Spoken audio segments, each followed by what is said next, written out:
The security guard wouldn't even let me pack my own desk. "Mr. Crane, I need you to step away from your office," he said, his voice cold as winter steel. Around me, my team of 12 people sat frozen at their desks, watching their boss get walked out like a common thief. I had just tripled our company's revenue, from $8 million to $20 million in 3 years. And now they were throwing me out like yesterday's trash. But here's what they didn't know, what nobody knew except me, was that I had built this place like a house of cards. And I was the only one who knew which card was holding up the whole damn thing. Let me back up and tell you how this all started, because what happened next changed everything. Not just for me, but for every single person in that building. 3 years ago, I walked into Iron Veil Robotics as their new operations director. The company made robots for factories, the kind that build cars and pack boxes. Ethan Rivers, the founder, was a genius inventor but terrible at business. The company was bleeding money. "Hollis," Ethan said on my first day, "we're 8 weeks from going under. Our vendors hate us. Our deliveries are always late, and our biggest client just threatened to cancel their contract." I looked around the office. Chaos everywhere. People running around with no plan. Phones ringing with angry customers. This place was a mess. But I saw something nobody else did. I saw potential. "Give me 6 months," I told Ethan. "I'll turn this around." He laughed. Not a happy laugh, a desperate one. "Hollis, we don't have 6 months. We have 6 weeks. Then give me 6 weeks. That night, I didn't go home. I stayed in the office with a pot of coffee and a notepad. I called every single vendor we worked with, not to yell at them like everyone expected, but to listen. "Tell me what's wrong," I said to each one. "Tell me how we can fix this." What I learned changed everything. Our vendors didn't hate us because we were bad customers. They hated us because nobody ever talked to them like human beings. The previous operations team treated them like machines. Place order, expect delivery, complain when things went wrong. But I learned their names. I learned about their families. I learned about their struggles. Mike at Steel Solutions was having trouble with his new truck. His deliveries were late because the old one kept breaking down. Instead of screaming at him, I helped him find a good mechanic. Sarah at Circuit City was stressed because her daughter was starting college. She needed payment faster to help with tuition. I changed our payment terms from 60 days to 30 days just for her. Tom at Precision Parts was dealing with his sick father. He needed flexible delivery schedules. I worked with him to find times that fit his life. Within 3 months, everything changed. Our vendors started calling US when they had extra capacity. They gave us better prices because they trusted us. They delivered early instead of late because they wanted to help us succeed. The other managers thought I was crazy. "You're spending too much time with vendors," they said. "Use the computer system. Use the software. Be more professional." But I knew something they didn't. Business isn't about computers and software. It's about people, and people help people they like and trust. By the end of year 1, we hit 12 million in revenue. By year 2, we were at 16 million. By year 3, $20 million. Ethan was amazed. "Hollis, how did you do this?" "I treated people like people," I said, "not like numbers on a screen." Then 2020 happened. The whole world shut down. Supply chains collapsed. Companies went out of business overnight. But not us. While our competitors scrambled and panicked, I was on the phone with my vendors every single day. Not to pressure them, but to help them. "What do you need?" I asked Mike. "How can we get through this together?" Because of the relationships I had built, they fought for us. When steel was impossible to find, Mike found it for us. When circuits were scarce, Sarah made sure we got ours first. When parts were delayed everywhere, Tom worked overtime to keep our orders moving. We didn't just survive 2020, we thrived. While our competitors lost millions, we actually grew.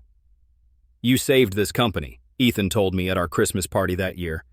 "I don't know how we would have made it without you." I felt proud. I felt valued. I felt like I had found my purpose. I should have known it wouldn't last. In early 2023, Ethan called me into his office. He looked tired, older than his 50 years. "Hollis, I need to tell you something," he said. "I'm selling the company." My heart dropped. "What? Why?" "My wife is sick," he said quietly. "Really sick. I need to focus on her, and I need the money for her treatment." I understood. Family comes first. Always. Who's buying us? I asked. A big investment group. They specialize in tech companies. They want to modernize our operations. The word modernize sent chills down my spine. I had heard that word before. It usually meant firing people and replacing them with computers. What about the team? I asked. They promised everyone keeps their jobs, Ethan said. But his eyes didn't match his words.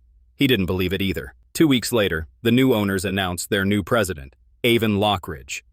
I looked him up online. Harvard MBA. Worked at 3 different tech companies. Each one he had modernized. Each one had laid off half their workers within a year. My stomach twisted into knots. Avon's first day was a disaster. He walked around the office like he owned the place, which technically he did now, but he looked at everything like it was broken. He called an all-hands meeting that afternoon. Team, he said, standing in front of our whole company. I'm here to bring Iron Veil into the 21st century. We're going to streamline operations, optimize efficiency, leverage technology to scale our growth. I had no idea what half those words even meant, but I knew they weren't good. After the meeting, he called me into his office. Hollis, he said, looking at his laptop instead of me. I've been reviewing your methods. They're interesting. Interesting how? I asked. You spend a lot of time on phone calls with vendors. Very inefficient. We have software that can handle all of that automatically. The software doesn't build relationships, I said. People do business with people they trust. He finally looked up at me. His eyes were cold. Trust doesn't scale, Hollis. Systems do. That night, I went home and told my wife, Lisa, what had happened. He doesn't understand how things work here, I said. He thinks everything can be automated. Lisa put her hand on my shoulder. Maybe you can teach him, show him why your way works. I wanted to believe that. I really did. Within a month, Avon started making changes. Big ones. He installed new software to manage vendor relationships. It sent automatic emails instead of personal calls. It processed orders through algorithms instead of human judgment. This will free up your time, Hollis, he said. You can focus on strategy instead of day-to-day operations. But I knew my vendors. They didn't want automated emails. They wanted to talk to someone who cared about their business. Sure enough, the complaint started within a week. Mike called me directly. Hollis, what's going on? I got some robot email about changing our delivery schedule. Nobody talked to me about this. I'm trying to sort it out, Mike, I said. Don't worry, we'll figure this out. But I was worried, really worried. Sarah called next. Hollis, your new system rejected our invoice. It says our terms don't match the database, but we've had the same terms for 3 years. Then Tom called. Hollis, I can't reach anyone about my delivery tomorrow. The phone system keeps transferring me to different departments. Nobody knows what's going on. I tried to explain to Avon what was happening. The vendors are confused, I told him. They're used to working with people, not software. They'll adapt, he said. Change is always difficult at first. But our delivery times are getting longer. Our costs are going up. The relationships I built are falling apart. He looked at me like I was speaking a foreign language. Hollis, you're being too emotional about this. Business is about data, not feelings. That's when I realized we were speaking different languages. He saw numbers on a screen. I saw people with families and struggles and dreams. By month 2, everything was falling apart. Our biggest client, Automotive Solutions, called with a major problem. Their production line was down, and they needed emergency parts delivery. In the old days, I would have called Tom directly. He would have dropped everything to help us. We would have had the parts delivered within hours. But now, the request went through the automated system. It calculated the optimal delivery window as 5 business days. 5 days! The client screamed over the phone. Our line is down now. We're losing $50,000 every hour. I tried to override the system. I tried to call Tom directly. But Avon had changed all the vendor contacts to go through the software portal. By the time we got the parts delivered, it was too late. Automotive Solutions canceled their contract. $2 million in annual revenue, gone. This is unacceptable, Avon said in our emergency meeting. How did this happen? The old system would have handled this in hours, I explained. Tom would have made it happen. The old system was inefficient, Avon shot back. We need better processes. We need better relationships, I said. That's when I saw it in his eyes. He didn't just disagree with me. He saw me as the problem. Over the next few weeks, I watched Avon systematically dismantle everything I had built. He replaced our vendor payment terms with industry-standard 90-day cycles. Sarah, who needed fast payments for her daughter's college, started looking for other customers. He implemented competitive bidding for every order, forcing our vendors to compete against each other. Mike, who had always given us priority pricing, started treating us like any other customer. He created efficiency metrics that measured response time and cost per unit. Tom, who focused on quality and reliability, couldn't compete with cheaper but less reliable vendors. I tried to fight back. I tried to explain. I tried to show him the data. Look at our revenue growth, I said. Look at our customer satisfaction. Look at our vendor loyalty ratings. Those are all lagging indicators, he said. I'm focused on leading indicators: cost reduction, process optimization, scalable systems. Meanwhile, our actual performance was getting worse every week. Delivery delays increased by 40%. Customer complaints doubled. 3 more vendors stopped returning our calls. But Avon was happy. His dashboard showed improved efficiency metrics. His software reported optimized vendor utilization. His systems were working perfectly. The business was dying, but his numbers looked great. The end came faster than I expected. It was a Tuesday morning in September. I was in my office trying to salvage a relationship with Circuit City after our automated system had mistakenly canceled their contract. Avon walked in with someone from HR. "Hollis," he said, not even sitting down. "We need to talk." My stomach dropped. I knew this conversation. I had seen it happen to others.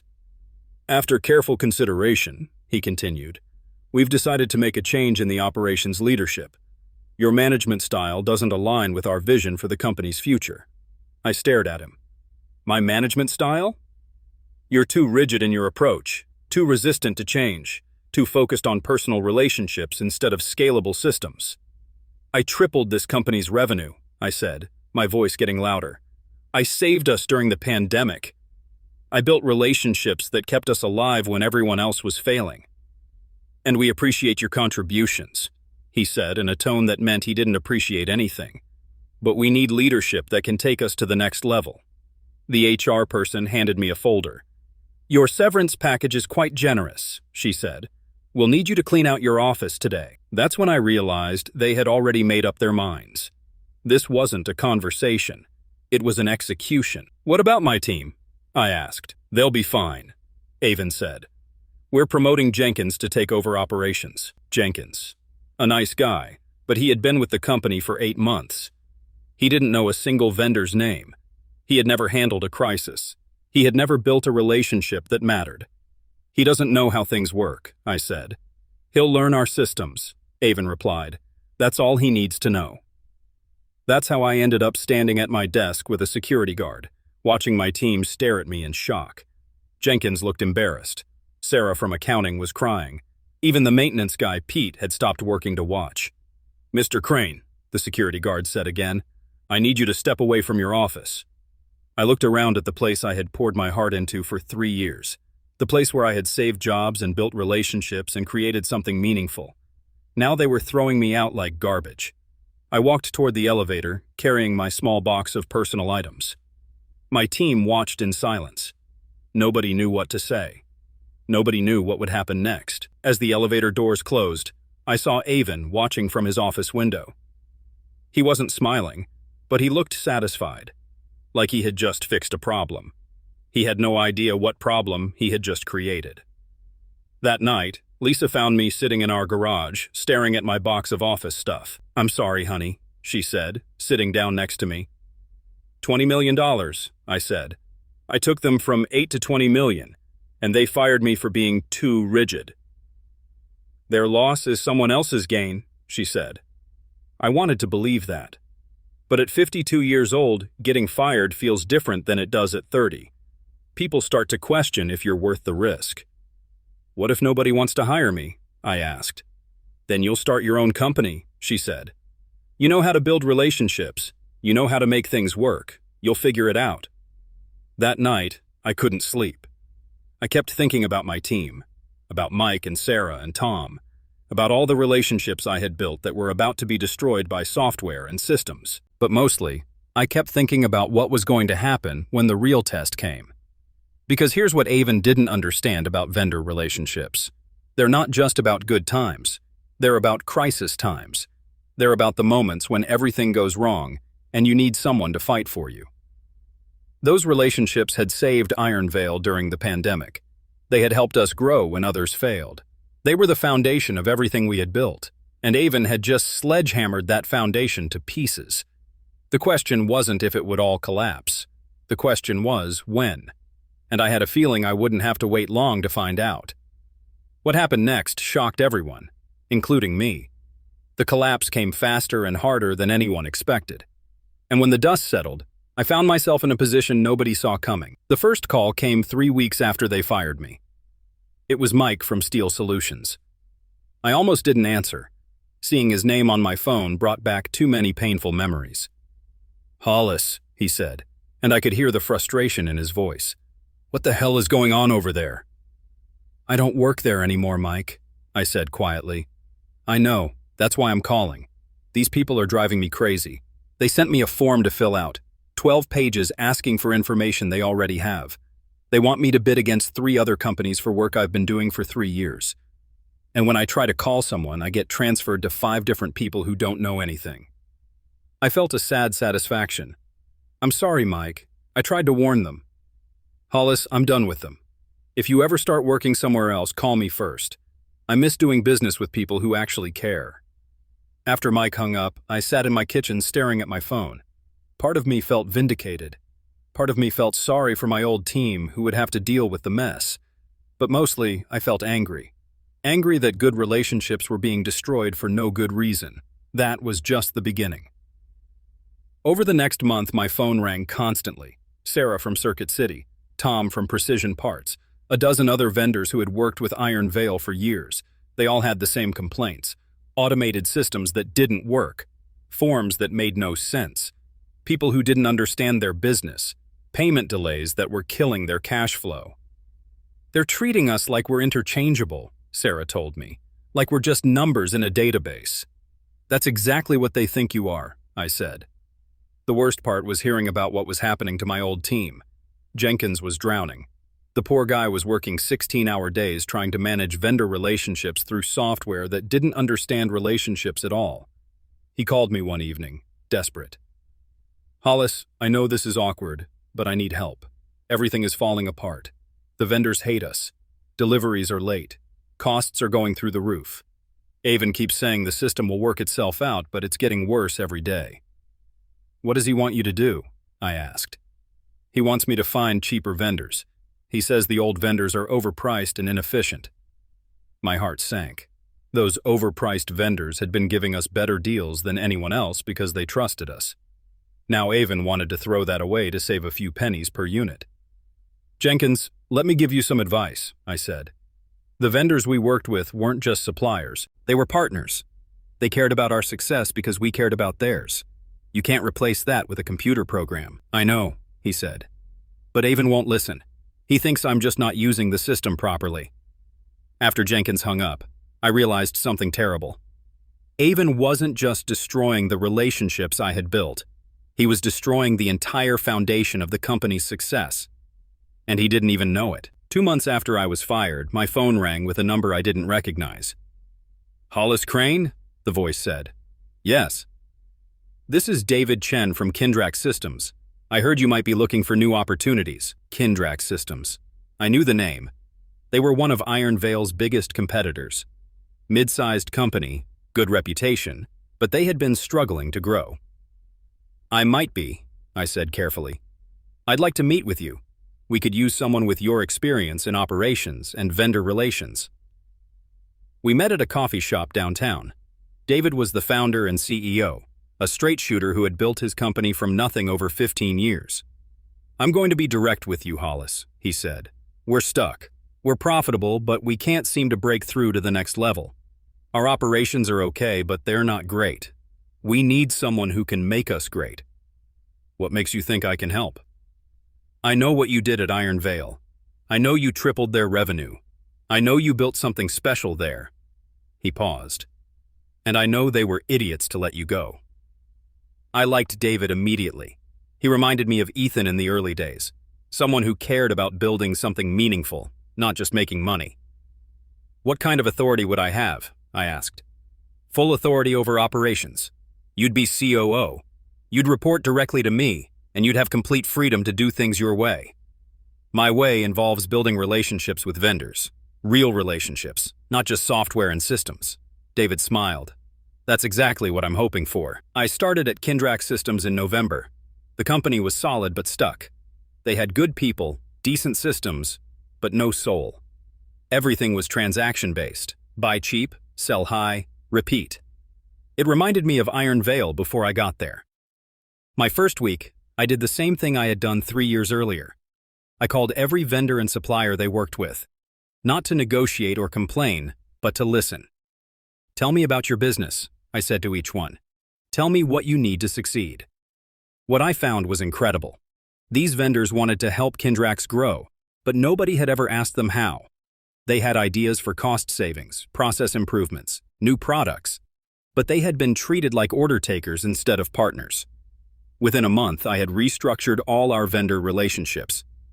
Instead of bidding everything out to the lowest price, I focused on finding the best partners. Instead of 90-day payment terms, I negotiated 30-day terms for vendors who gave us priority service. Instead of managing through software, I managed through relationships. The results were immediate. Our delivery times improved by 50%. Our quality ratings went up. Our costs actually went down because our vendors were giving us better deals. But more importantly, our vendors started coming to us with opportunities, new products, excess capacity, insider information about market trends. By February, we had signed 3 new major clients. By March, we were on track to grow revenue by 40%. David was amazed. How did you do this so fast? I did the same thing I did at Iron Veil, I said. I treated people like people. Meanwhile, the news from my old company kept getting worse. Through my network, and yes, I still had contacts there, I heard about the chaos Avon had created. In December, they lost their second biggest client. A critical delivery had been delayed by 2 weeks because their new optimized vendor couldn't handle the rush order.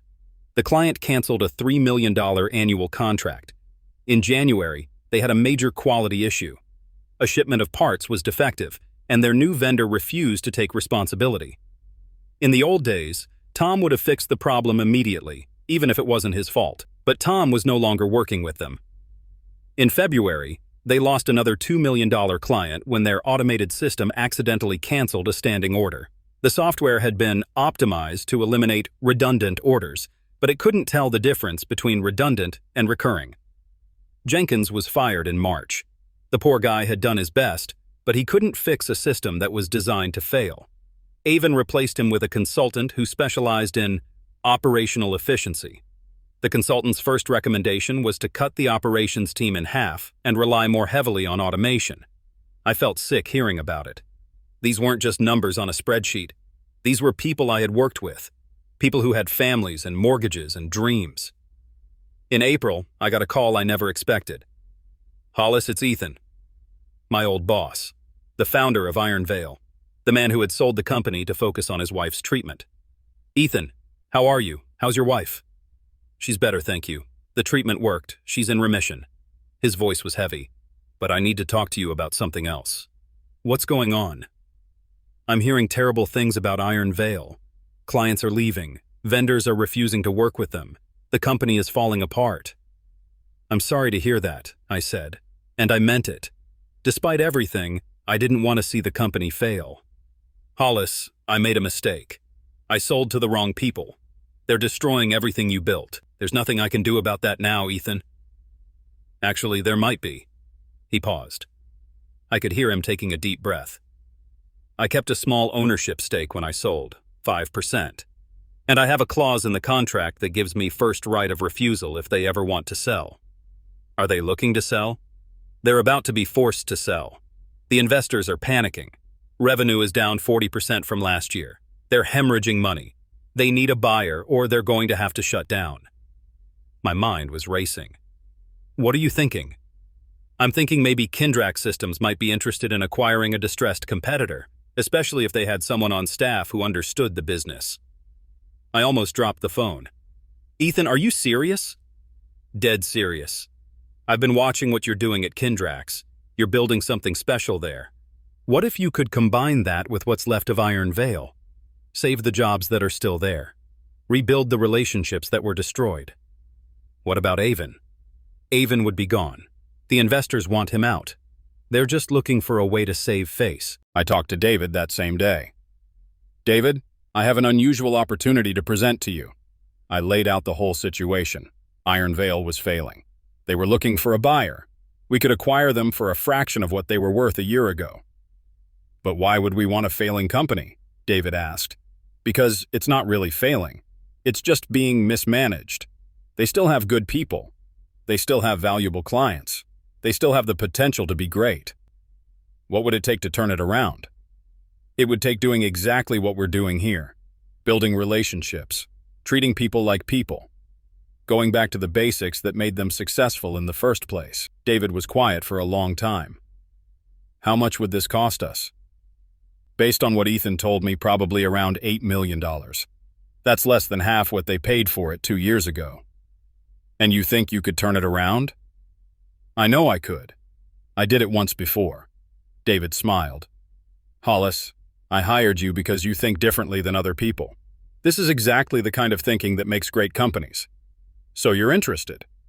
I'm very interested. Set up a meeting. The next month was intense. David, Ethan, and I met with the investors who owned Iron Veil. They were desperate to get out before their losses got worse. Avon was still the president, but he was clearly on thin ice. He sat in the meetings looking pale and nervous, knowing his job was on the line. The company has great potential, he kept saying. We just need time for our systems to mature.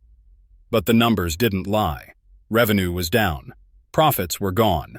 Client satisfaction was at an all-time low. What would your plan be? One of the investors asked David. David looked at me. Hollis, why don't you explain? The plan is simple, I said. Go back to what worked. Rebuild the vendor relationships. Focus on client service. Treat people like people instead of numbers in a database. Avon couldn't stay quiet. That approach doesn't scale. You can't build a modern company on personal relationships. I looked directly at him. I built this company on personal relationships. I took it from $8 million to $20 million in 3 years using exactly that approach. That was different, he said. The market has changed. The market hasn't changed. People haven't changed. They still want to do business with companies they trust. The investors were paying attention now. One of them spoke up. If we did this deal, what would happen to current management? David was diplomatic. We'd evaluate all positions based on performance and fit with our culture. Everyone in the room knew what that meant. Avon was out. It took 6 weeks to finalize everything. Kindrak Systems acquired Iron Veil for $8.2 million, about 60% less than what the investors had paid. The day the deal closed, I walked back into the Iron Veil office for the first time since that security guard had walked me out. It was like walking through a graveyard. Half the desks were empty. The people who were still there looked defeated. The energy that had once made this place special was completely gone. But they were still good people, and with the right leadership, they could be great again. My first act as the new COO of the combined companies was to call an all-hands meeting. I know this has been a difficult time, I told the assembled teams from both companies. Change is scary. Nobody knows what's going to happen. I looked around the room at faces I recognized. People who had watched me get fired 8 months earlier. But I want you to know something. We're not here to destroy what was good about this company. We're here to rebuild it. We're here to get back to the things that made us successful. I paused, making eye contact with as many people as I could. We're going to focus on relationships again, with our clients, with our vendors, with each other. We're going to remember that business is about people, not just systems. The room was dead quiet. Then, slowly, people started to smile. Sarah from accounting wiped tears from her eyes. Pete, the maintenance guy, gave me a thumbs up. These people had been waiting for someone to remember that they mattered. The first thing I did was call Mike. Mike, it's Hollis. I'm back at Iron Veil. Well, it's called Kindrak's Iron Veil now. I want to talk to you about working together again. Hollis! I could hear the excitement in his voice. I was hoping you'd call. I've missed working with you guys. I've missed working with you too. Can we start over? Absolutely. When do you need me? Within a week, I had reconnected with Sarah, Tom, and a dozen other vendors who had stopped working with Iron Veil. They were all eager to rebuild the relationships that had been destroyed. But it wasn't just about going back to the old ways. It was about building something even better. I combined the best systems from Kindrax with the best relationships from Iron Veil. We used technology to make things more efficient, but we never let it replace human connection. The results were incredible. Within 3 months, we had won back 2 of the major clients that Iron Veil had lost. Our vendor relationships were stronger than ever. Our delivery times were the best in the industry. Within 6 months, the combined company was generating $35 million in annual revenue, more than either company had ever achieved on their own. 6 months after the acquisition, I got an unexpected call. Hollis, this is Avon Lockridge. I was wondering if we could meet for coffee. I was surprised. Avon had been let go immediately after the acquisition. I heard he was having trouble finding another job. Word travels fast in our industry. We met at the same coffee shop where David had first offered me the job at Kindrax. Avon looked different, humbled. The arrogance was gone. I owe you an apology, he said. You don't owe me anything, Avon. Yes, I do. I was wrong. About everything. I thought I could improve on what you had built, but I didn't understand what you had built. He stirred his coffee nervously. I destroyed something beautiful because I was too arrogant to see its value. Why are you telling me this? Because I learned something. I learned that you can't manage relationships with software. You can't automate trust. You can't scale caring. I could see the pain in his eyes. I lost everything, Hollis. My job, my reputation, my confidence. And for what? To prove that I was smarter than you? What are you going to do now? I don't know. Nobody wants to hire me. Word gets around that I destroyed a successful company. I might have to leave the industry entirely. I felt something I didn't expect, sympathy. Avon, you made mistakes, but you're not a bad person. You just had the wrong approach. I had the wrong values, he said. I thought business was about optimization and efficiency. You showed me it's about people. We sat in silence for a moment. There might be something, I said. What do you mean? We're expanding fast. We need good people who understand systems and processes, not to replace relationships, but to support them. Avon looked up, hope in his eyes. Are you offering me a job? I'm offering you a chance to learn a different way of doing business. It would be a junior position. You'd report to someone else. You'd have to prove yourself all over again. I'll take it, he said immediately. You haven't heard the salary yet. I don't care about the salary. I just want a chance to do things right. Avon turned out to be a good hire. He was smart, hard-working, and most importantly, he had learned from his mistakes. He used his systems expertise to make our relationship-based approach even more effective. He never tried to replace human connection with technology. Instead, he used technology to enhance human connection. The combined company was thriving. We had grown to 250 employees across 2 locations. We were generating $50 million in annual revenue. We had become the most respected company in our industry. But the best part wasn't the money or the growth. It was the culture we had built. People loved working there. Vendors loved working with us. Clients trusted us completely. We had created something that was profitable and meaningful. 1 year after the acquisition, David called me into his office. Hollis, I have some news. The investors who originally bought Iron Veil want to meet with us. What do they want? They want to buy us back. They're offering $80 million for the whole company. I laughed. They want to pay $80 million for something they sold us for $8 million? Apparently, they've realized they made a mistake. They want to get back into the robotics business, and we're the clear industry leader now. What did you tell them? I told them we're not for sale. We're building something special here, something that can't be bought or sold. I felt a deep satisfaction. Not because we had won, not because we had proved anyone wrong, but because we had built something that mattered. David, can I ask you something? Sure. Why did you really hire me? You could have found a lot of operations people with better credentials. He smiled. Because you understood something that most business people don't understand. You understood that companies aren't just about making money, they're about making a difference. And you understood that the best way to make money is to focus on making a difference first. Exactly. The real victory wasn't beating Avon. It wasn't proving I was right. It wasn't even saving the company. The real victory was saving 185 jobs. It was seeing Sarah's daughter graduate from college. It was watching Mike expand his business because he had reliable customers. It was knowing that Tom could take care of his father because he had steady work. The real victory was proving that business can be about more than just profit. It can be about relationships. It can be about trust. It can be about caring for the people who make success possible. People ask me what I learned from the whole experience. They want to know how to handle being fired unfairly. They want to know how to get revenge on people who wrong them. But here's what I learned. The best revenge isn't revenge at all. It's building something better. When someone tears down what you've built, don't waste time trying to tear them down. Build something new. Build something better. Build something that proves your way was right all along. And remember that business at its core is about people. Technology can make things faster. Systems can make things more efficient. But people make things meaningful. You can't automate trust. You can't optimize relationships. You can't scale caring. The companies that understand this will always win in the long run. The companies that don't will always struggle, no matter how good their systems are. Today, Kindrax Iron Veil is one of the most successful companies in our industry. We treat our employees well. We build real relationships with our vendors.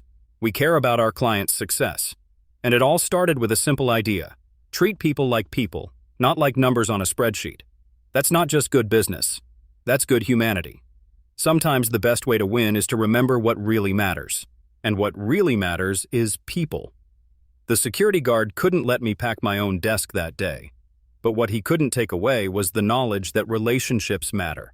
That trust matters. That caring about people isn't just the right thing to do. It's the smart thing to do. In the end, that knowledge was worth more than any severance package. And that's a lesson that will never get old. What started as a story of betrayal became a story of redemption. What started as a loss became a lesson. What started as an ending became a new beginning. Because sometimes the best revenge is simply being right. Please like and subscribe for more.